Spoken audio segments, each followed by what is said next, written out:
Hey everybody, welcome into Northern Life. Thanks for being here on this Monday. We got Briggs, I am Ryan. Also, no Hunter today. No Hunter for the remainder of this week as the young man is on vacation. Whew, lucky guy. Spending some time outdoors, hopefully, getting out there.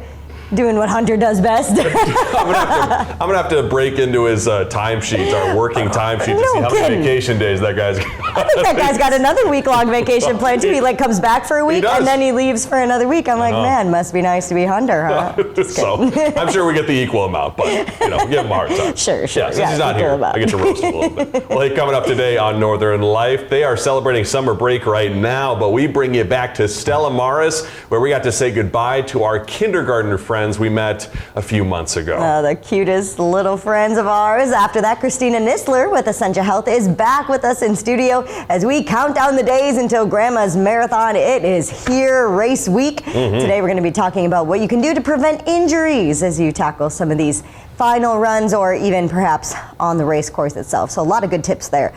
First though, since we didn't have a show on Friday, we want to say thank you again to all of the viewers who tuned in to our Your Town Summer Series on our evening newscast last week. We had such a blast hanging out in Virginia, Minnesota, despite the rain.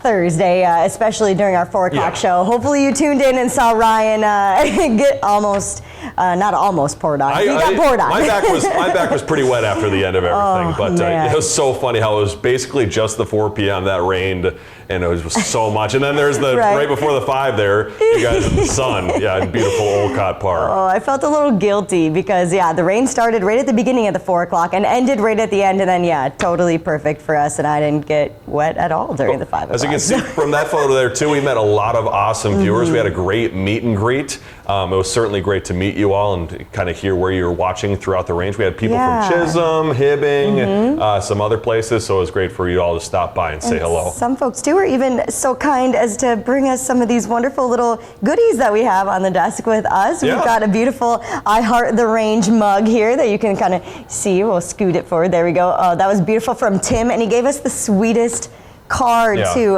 talking about how he has watched our show from the very start, and it's made just a big difference in his life. He loves watching and tuning in, and it makes him happy. So that was really touching. That was really touching. So fun to meet Tim and his mom. And then the kind folks at Iron Range Motor Trail Event Center gave us these Virginia mugs, which have the loon right on them. I know, right? That's the epitome of Minnesota on a mug right there. And then we got some mosquito repellent bands.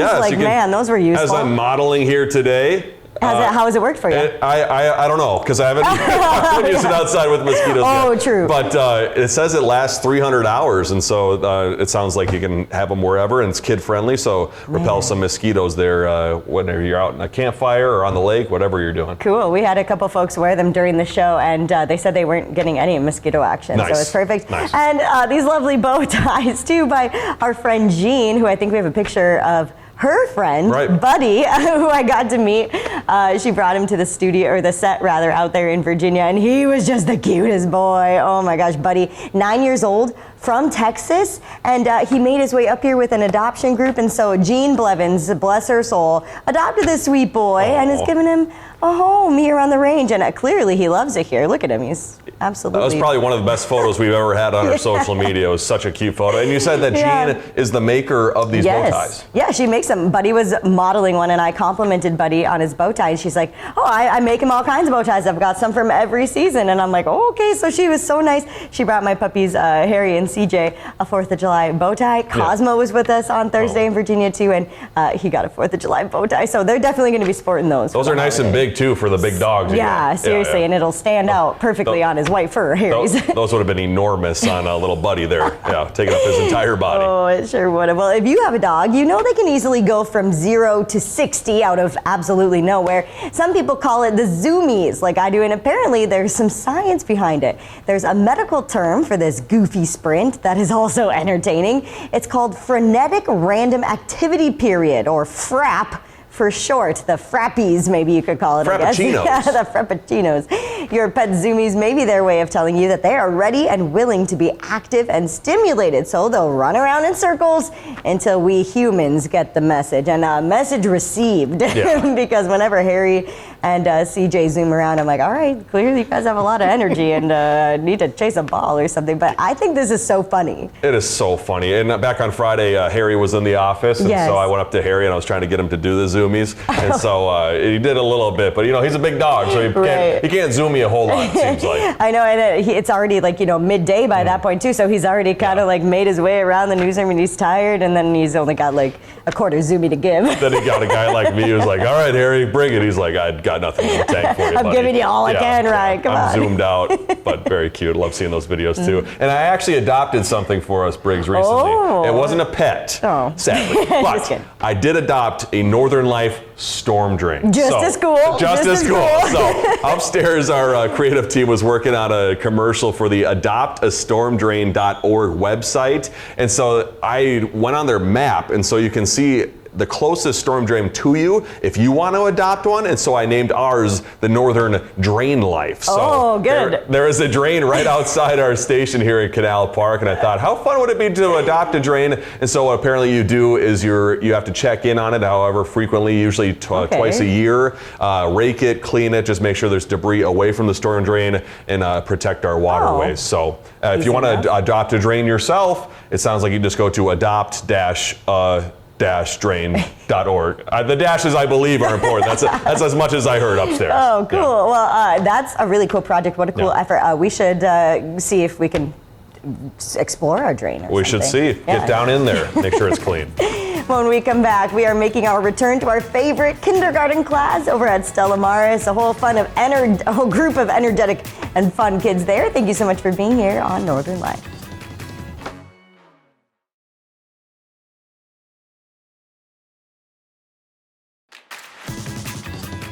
It seems like high school was so long ago now for the two of us, way back when. And it's even crazier to think about how long it has been since we were in kindergarten. No kidding. Well, a few months ago, we introduced you to Miss Meyer's class at Stella Maris, and recently we went back to celebrate their final days before summer break. Hello, I know. Are we going this way? We're heading right to the I'm happy to win. I love your win.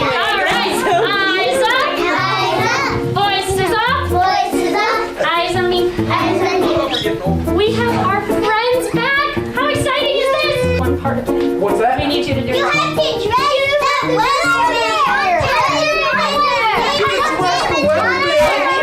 Hunter. Oh, Hunter! Nice to meet you, buddy. I'm going to shake your hand. So, Hunter, what is our weather like out today? We got a slight chance for showers early in the day. We got some sunshine later. So you want to prepare for the rain a little Are you later? ready? Yes. Layers. Here's the raincoat. Ooh, okay. Hold on. Hold on. This looks like me. Alright, Sylvia. It's not quite a sweater. Now, kindergarten and to second grade. Whoa. What about the third grade? Almost. Not third, but first and second. Alright, Nora, what did you learn? What did you learn in kindergarten, Nora? Grumpy. Just connected Bluetooth? I'm trying to see if I can. What kind of technology is this? That's amazing. Why does this look like me?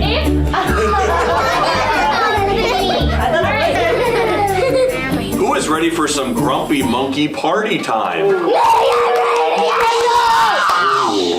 One perfectly pleasant afternoon, Jim Pansy found an invitation on his branch. You see the invitation? What does that say? You got to shake your butt. There's a lot of butt shaking in this. And guess what, guys? It was a great time. Yay!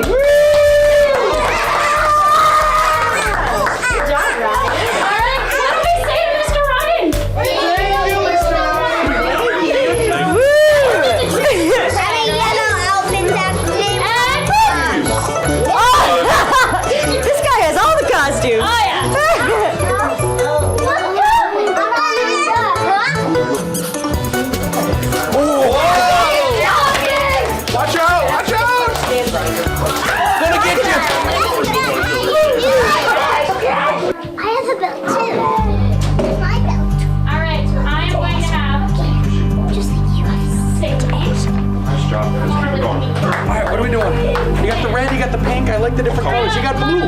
What colors are you going with? Oh, we can have 3 people going. That's fine. We'll all hang out together. What are you doing? What is he doing? This Seth. He's following us. We're back. Have all of you, never mind, you on like behalf of me and our class for being here this year, because it's really meant a lot to all of us to have such amazing people spend time with us. So Before we go, according to what I've read in the classroom, it is someone's birthday tomorrow. Is it Miss Myers? Should we sing happy birthday quick? Happy birthday to you. Happy birthday to you. Happy birthday, Miss Myers. Happy birthday to you. Clock at 10, so let's give Mr. Grace, Mr. Ryan, and Mr. Hunter last hugs. Go give them big hugs.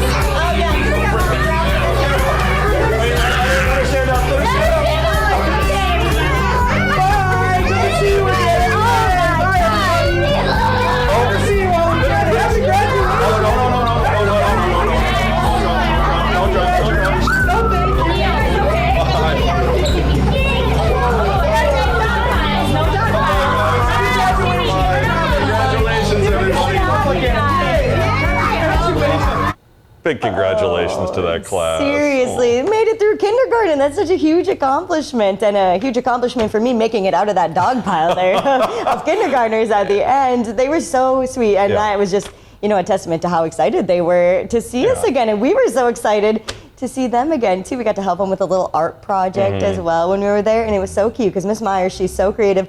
She had the graduation year of their high school graduation, 2036, if you can believe that. Crazy. And then they did a handprint, and their hand was the 0 in the 2036. It was so sweet. So we were helping them, and I'm like, man, flash forward, 18 or 15 years, and you'll be graduating high school. That's wild. Definitely a cute thing probably for those families to keep, and especially at their grad party come 2036. Maybe they'll get some 2036 grad party invites. Oh, let's We'll have to hope wait and so. see. But Cross our fingers.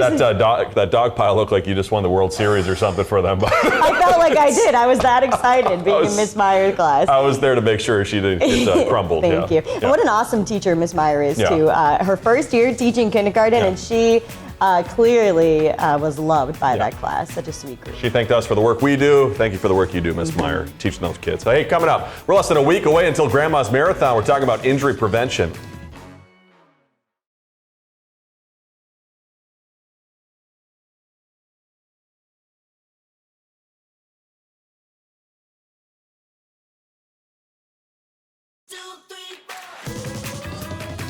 Welcome back, everybody. Christina Nisler, an athletic trainer with Essentia Health, is back with us in studio today as we continue preparing for Grandma's Marathon. The big race is already June 22nd, just next week. And today we're talking injury prevention. So thank you so much for being here again, Christina. Happy to be back. Absolutely. So I think for a lot of runners, maybe their worst fear is getting hurt right before the big race. So how can you adjust your training regimen now to make sure you stay healthy? Yeah, so we touched on this a little bit last time. Trusting that the work that you've done so far has been sufficient preparation. Don't try to have a cram session right now. Really between now and the end should be very easy miles, nothing too heavy or too crazy. Yeah, don't overexert yourself is what I'm hearing. Yep. So what if you've been dealing with an injury though throughout your training and you're wondering maybe, should I try to go for it anyway? Should I sit this one out? What's your advice to someone in that situation? That's a tough one. That's a really tough one, and I would really, think about the intensity of the pain, the duration of the pain. I think something that's important to look at also is at what point in the run does it happen? Is it something that is present when you start and then once you're kind of warmed up and loosened up, it goes away? Or the opposite, is it something that you feel come on later and then it intensifies as you go along? If that's the case, if you're feeling it after a few miles and it's getting worse and worse and worse, that's a sign that you might want to reconsider what's coming up. Always a tough call. I know people sign up and they train so hard for this race, so you try to put your injury at the back of your mind and push through, but maybe not such a good idea to do so. Yep. So say you're running in the actual race itself and you feel an injury, come on, what should you do then? Yeah, so there are lots of options. First thing I would say is kind of check in with yourself, ask yourself, is this something that I've felt before in my training? Is this a familiar feeling or is this brand new?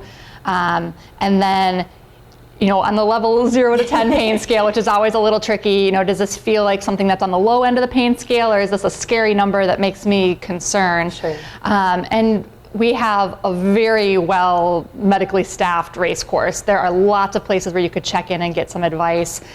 We have a first aid person at every single mile. Nice. And then we have 5 medical tents along the course where you could get some very good care if you're concerned about continuing. Yeah, you seem like an avid runner yourself. Are there any tools or products you've used throughout your training yourself that you'd recommend to anybody? Honestly, it's very, very simple, very basic. I spend a lot of time with my foam roller, making sure that everything's feeling loose and comfortable and ready to go. But not a whole lot of gimmicks or products like that I've really relied on. It's just been very straightforward. Sure. How about shoes? I know if your shoes are a little too old, that can maybe lead to an injury, but it is getting a little close to race time. I imagine now is probably not the best time to go out and buy a brand new pair. Now's not the best time unless, let's say you have to. Let's say your shoes are busted and you have to. I would go with the exact same model that you've been training in. And wear them every day between now and then, so you can get them broken in. Because a brand new pair of shoes is going to lead to some blisters. The stiffness might lead to some pressure points in areas that you're not accustomed to. So if you have to get a new pair, get them today and break them in between now and race day. 13 miles or 26 miles, a long way to go with some blisters. Absolutely. Well, thank you so much for being here again, Christina. Appreciate all you and your team do, especially on race day. We're going to have all of these tips on our website, and coming up, we'll take a look at what we have going on later in the show.